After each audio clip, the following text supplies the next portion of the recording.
YouTube, it's your girl Miss Keisha Nicole, and first let me start off by apologizing.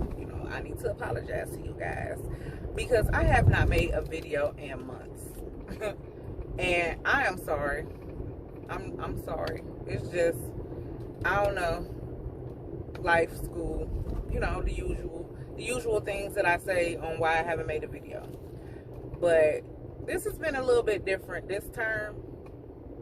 It's been a lot different, I mean, a lot of you out there are going to school online, just like me.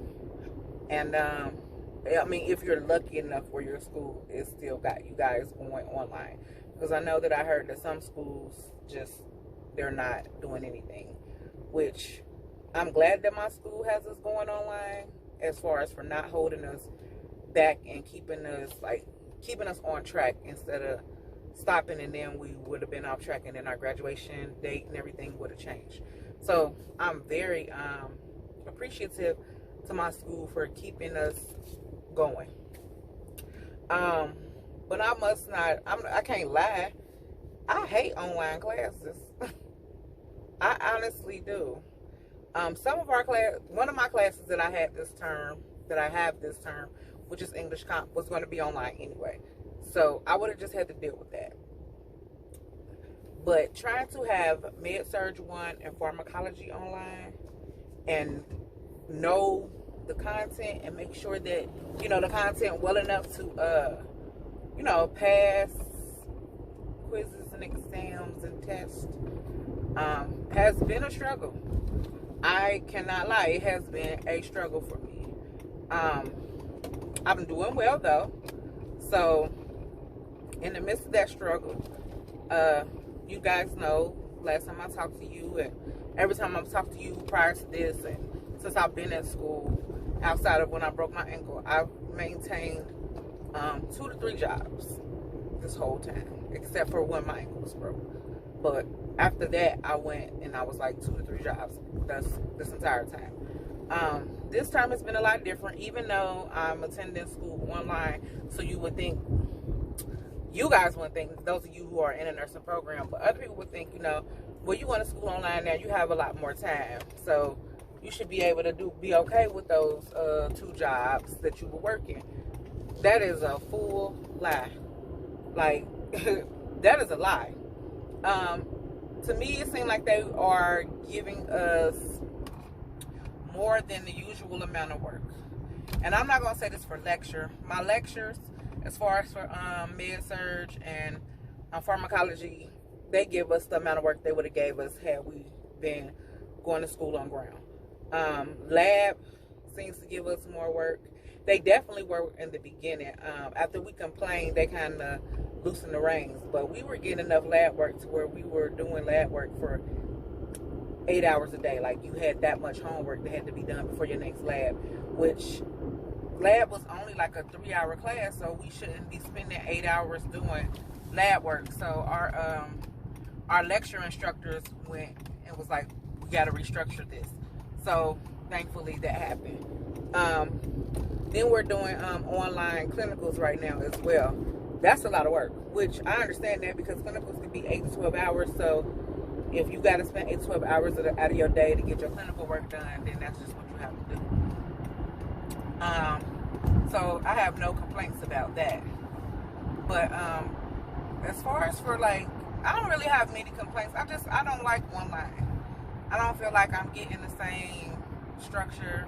I'm not in the same structure that I would be if we were going to school, every day or whatever, however many days a week you went to class. So I know that I'm not getting the same structure. And it's hard for me to stay focused at home. I mean, it just is. You're at home and you're trying to do schoolwork, but you kind of want to wash the dishes, and you kind of want to wash a load of laundry, and you kind of want to run the sweeper, and you kind of want to do all these different things, but you need to be studying. So I struggle with that. And then on top of that, with the COVID thing, for the longest time after the world shut down, my son wasn't with me. He was staying with his other family members, just because I was working in 2 hospitals.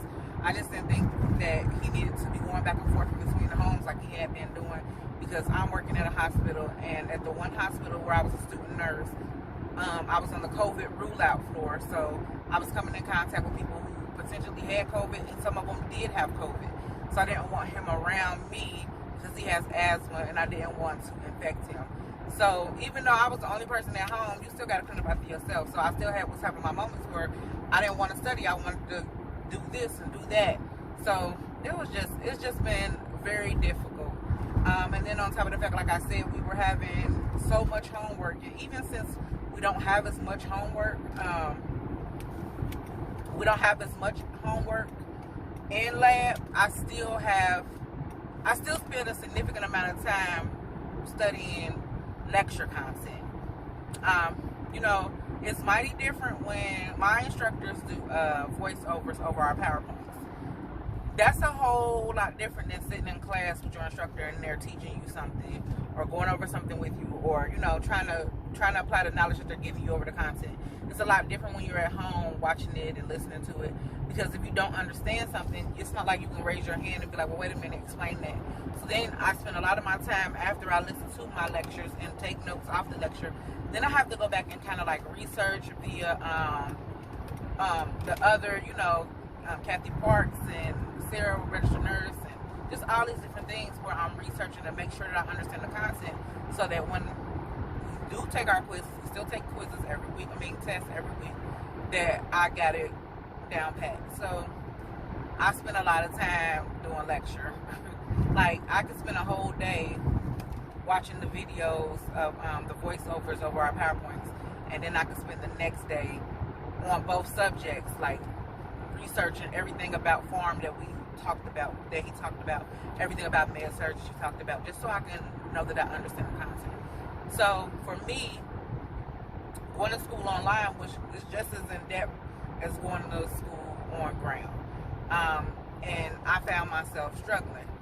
Our second or third test was acid-base balances, you know, fluid electrolyte imbalances, and I failed.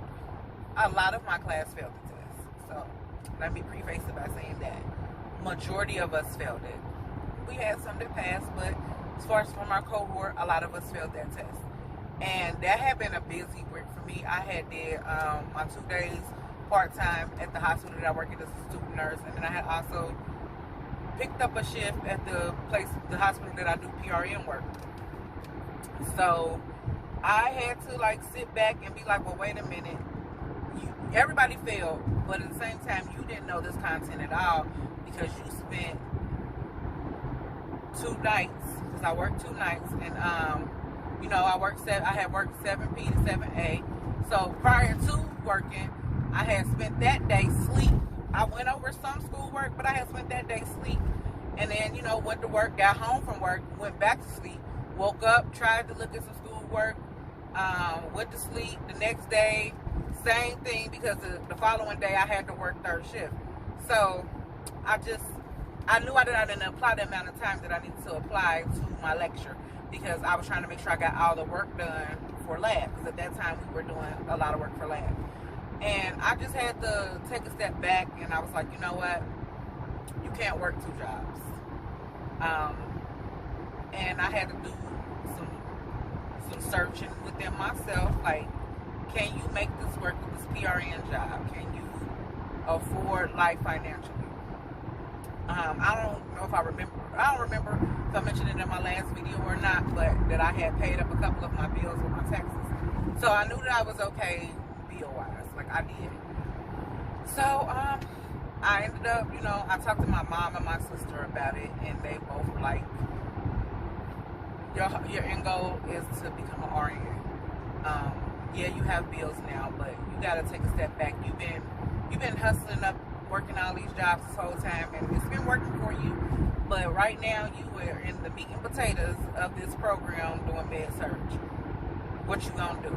You gonna sink? You gonna swim? What you gonna do? You gonna try to work these jobs, or you gonna do what you need to do to make sure you pass?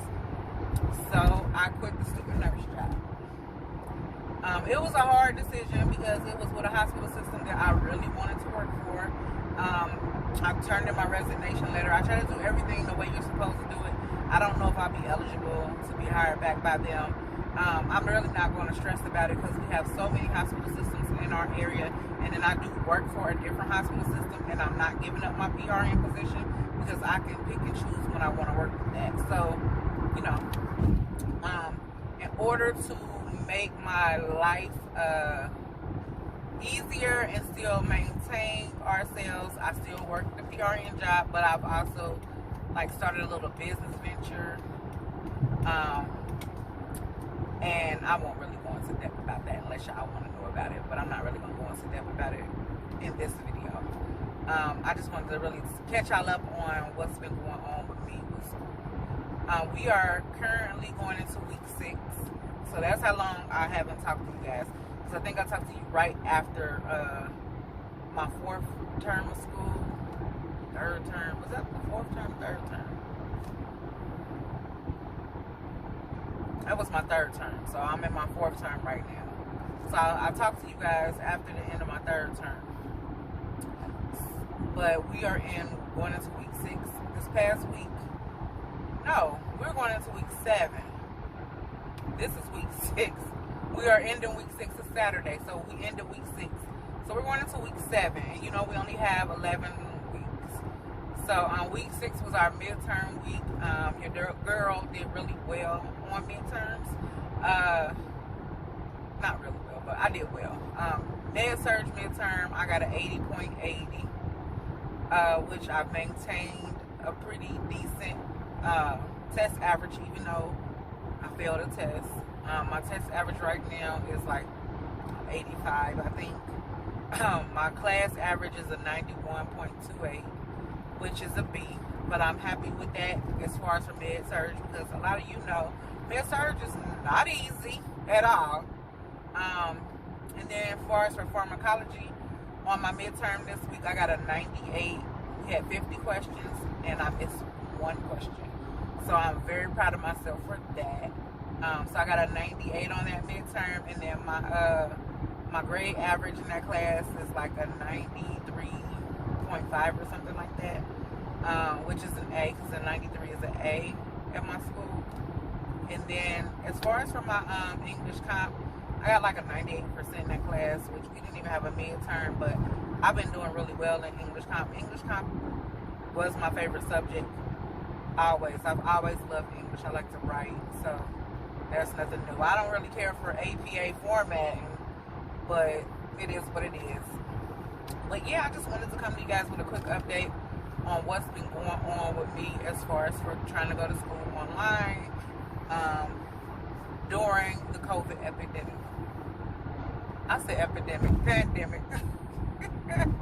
Pandemic. I don't really have much more to share with you guys. I'm glad that you took the time out to watch my video. Do y'all like my hair? Tell me in the comments if you like my hair. True story about my hair. My 12-year-old niece did my crochet. She didn't cut my sides and back down, but my 12-year-old niece did my box braid crochet. So, you know, I think I look really cute, and I'm very proud of my niece because she's 12 years old and she laid me out. But let me know what you think about my my hair in the comments. But again, I just wanted to thank you guys for coming back to watch a video because it's been a while. Please like, comment, and subscribe. And I will try to come back to you before the end of term. But if that doesn't happen, I'll definitely be back at the end of term. You guys have a great day.